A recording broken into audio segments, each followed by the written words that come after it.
What is a good conversion rate for e-commerce? That is a question that I get asked a lot. And the answer is 8%. 8% is a good conversion rate. If you have that, you should be happy. But you would probably be happier with a 4% conversion rate. And I'm going to explain you why. Now, before I go into that, if you are new here, I am Marc Uitterhoeve and I'm the CEO of Dexter Agency.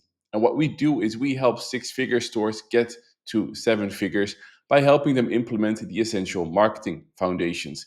Because what we have seen is that a lot of e-commerce brands are struggling to get to that million mark. And the commonality that they have is that they don't have the basics covered of the website. So we developed a 9-step program, which we call the Seven Figure Foundations, in which we actually help them implement those basics. And because we are teaching them how to do it, so they can do it themselves with checklists, templates, cheat sheets, and with also training, we are also enabling them to be more independent and not be dependent on agencies, so that they don't only have the skills, but also are able to critically evaluate any agency that they are going to work with in the future if they, of course, are not able to do it themselves anymore because they're getting too big. So, one of the pillars in the program is also about the conversion rate. How does your store help convert visitors into actually customers? And one of the most asked questions is, what is a good conversion rate? Now, what you usually see is the range from 1 to 10%. That is usually, and sometimes it's even lower than 1%. And it doesn't mean that the 1% is actually worse than the 10%. And I'm going to explain to you why. Now, the thing is that conversion rate doesn't stand by itself. It really is dependent on mainly two other metrics that heavily influence what your conversion rate is. One is the traffic that's coming to your site, and the second one is what you're doing to increase your average order value. For example, what we see with a lot of websites is that they have traffic, they have people coming to their website, and that traffic is mainly consisting of people that have already engaged with the brand before, or they are returning customers. Those are people that haven't really, or these are brands that haven't really invested much in ads yet. They grew more organically. And what you will see is that they will often have a conversion rate that is 8% or higher. And that is because the people that come to the site know the brand, or they are referred by friends. And so what happens is that these people are warm. They don't need to build trust, and they don't need to be convinced in order to actually buy. So when the majority of the traffic to your site is warm, if these are people that know you and or have been referred, then your conversion rate is automatically higher. And what you'll see is once the brand wants to grow and therefore needs to acquire more visitors, what happens is what they are going to acquire are more cold visitors that are coming to the site. So, of course, they will still have the people that already bought from them before, but they are also going to get more cold traffic to the site. And what will happen is that these people, they are not familiar yet with the brand, or they don't really know what the brand is doing, or they don't know if that is the right brand for them. Maybe there's a competitor that they're looking at. So what will happen is that the conversion rate will go down. And for example, depending on how much cold traffic they will have, it will lower, let's say 5%. And the thing is that that is not necessarily a problem. Yes, your conversion rate is lower, but what will happen is that you will have also more people visiting your site. So, of course, naturally, if the quality of the traffic is lower, then also fewer people will buy. But if you want to grow, that's something that you'll have to accept. If you're going to get lower quality traffic to your site, or people that are less warm, then you'll also need to accept that your conversion rate is lower. The problem lies when your ROI is not good.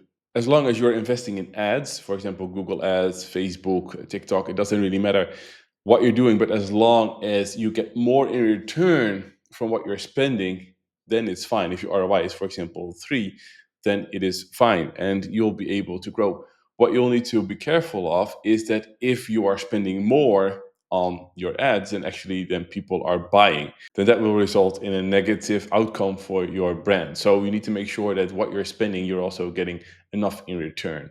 So that is going to be very important. So if you had an 8% conversion rate and you're going to increase your traffic to your site by spending more money on ads to acquire new visitors, it is not necessarily a problem that your conversion rate goes down as long as you stay profitable. You need to keep monitoring, okay, how much am I spending on my ads and how much is coming back to me? And is that positive, yes or no? And if that's positive, then it doesn't really matter if your conversion rate goes down because you're still profitable and you're getting more revenue in the process.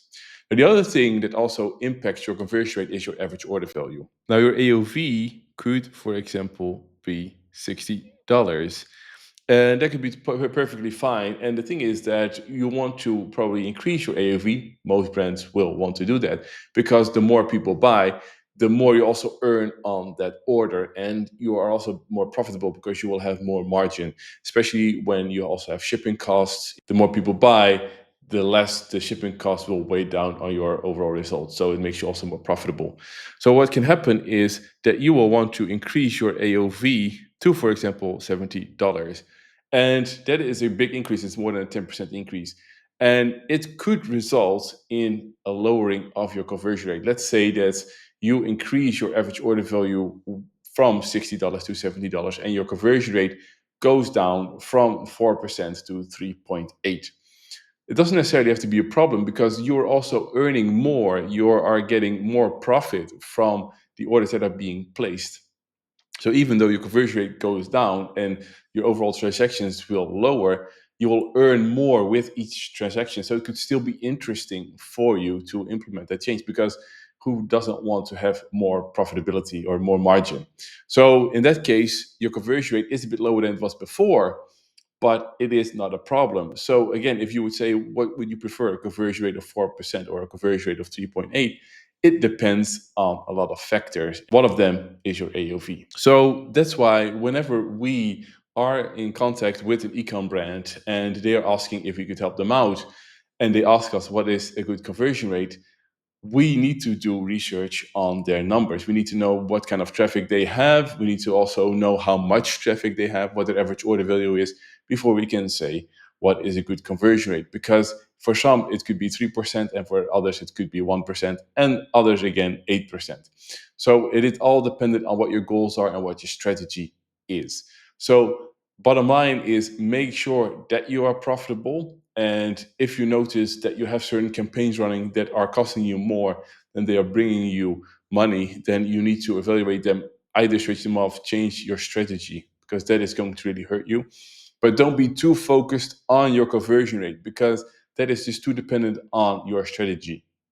What we do also in the seven figure foundations is that we're going to cover all these basics. So we're not only looking at what does your traffic look like and how can you make sure that you're only having good campaigns running, but also what can you do in order to improve your conversion rate and make sure that you optimize your store accordingly. Because even though you might have a decent enough conversion rate, the higher it is, the better, of course, your performance will be. And we also look at your average order value. What can you do to increase that? And another thing that we'll focus on, which I did mention here, is the customer lifetime value. So how often people buy from you. Because of course, if someone buys from you again, they are in your CRM. You don't have to acquire them with ads or any other way. So they are cheaper for you. So they will also increase your profit. We'll look at these things in the seven figure foundation program to make sure that your basics are covered and you're maximizing your results from your store. Because if you're going to acquire more traffic, what you want to make sure of is that they are not going to drop off left, right, and center, but that you're utilizing the potential of your website to convert the majority of them into customers, but also that they're going to spend more so that you earn more with each order and that they are going to buy from you again. If you're interested in what would be a good conversion rate for you and what the possibilities are for your store to make sure you have a solid foundation to grow your store to seven figures, feel free to schedule a call with me. We'll discuss your situation, see what's working for you, see what is not working for you. And if the seven figure foundations program would be a good fit for you, then we'll take it from there. If not, totally fine. I might be able to point you in the right direction anyway. to make sure that you're on the right path towards growth. If you like this video, please don't forget to give it a thumbs up. And if you want to see more, subscribe to our channel, and I will see you in the next video.